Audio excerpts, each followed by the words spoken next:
one is there in the book of Matthew, chapter 18, commencing in verse 21.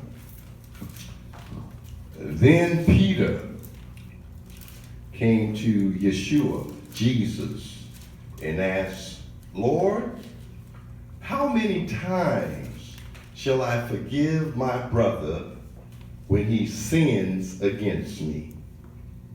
Up to 7 times? Now, the reason Peter asked this question was because the rabbis at that time taught that people should forgive those who offend them, but only 3 times.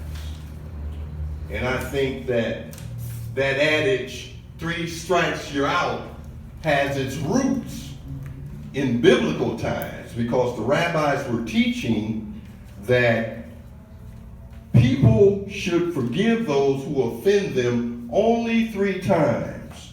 So Peter was trying to be especially generous, and he asked Jesus if 7, the perfect number, or the number of completion, was enough times to forgive someone. In verse 22, Jesus answers, and he says, I tell you, not 7 times, but 77 times.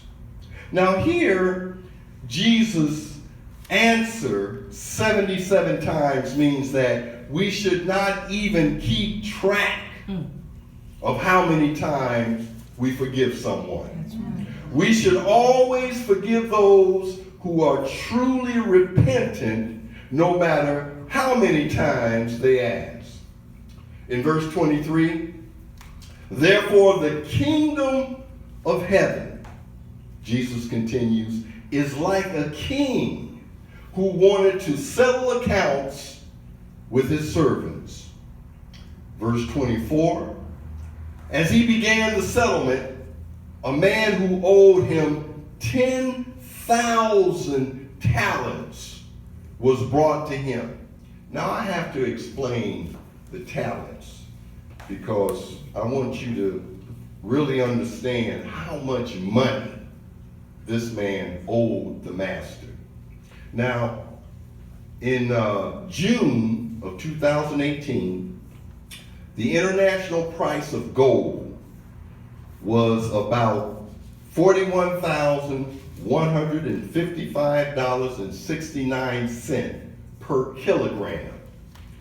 1 gram is about $38. At this price, a talent, which is 33 kilograms, 1 talent, which is 33 kilograms, would be worth $1,116.57. That's 1 talent. He owed the master 10,000 talents.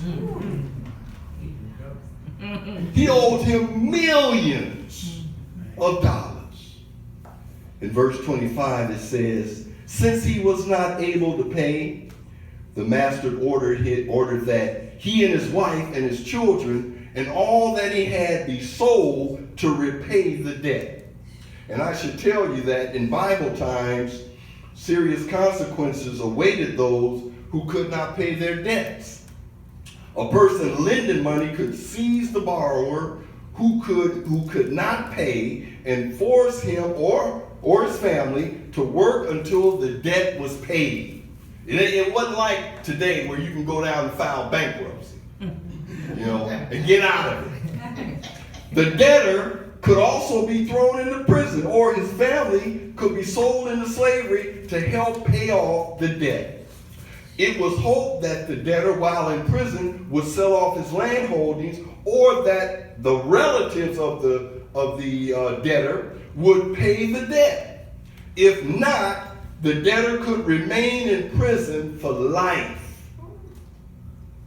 In verse 26, the servant, look at what he does. He fell on his knees before him. Be patient with me, he begged, and I will pay back everything. The servant's master took pity on him, canceled the debt, and let him go. Millions of dollars. Let him go.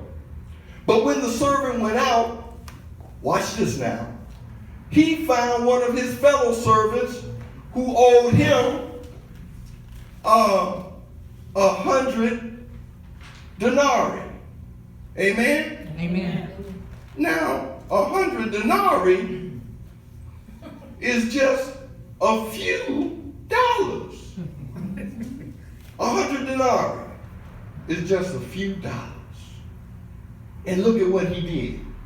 He grabbed him and began to choke him. Amen? Amen. He grabbed him and began to choke him and he said, "Pay back what you owe me," he demanded. In verse 29, his fellow servant fell on his knees and begged him just like he did to his master. He said, "Be patient with me, and I will pay you back." But in verse 30 it says, he refused. Instead, he went off and had the man thrown into prison until he could pay the debt. Now, in verse 31, when the other servants saw what had happened, they were greatly distressed. And they went and told their master everything that had happened. Then the master called the servant in, and he said, "You wicked servant," he said, "I canceled all the debt of yours because you begged me to." And in verse 33, he said, "Should not you have had mercy on your fellow servant just as I had on you?" In verse 34, the master, in anger, his master turned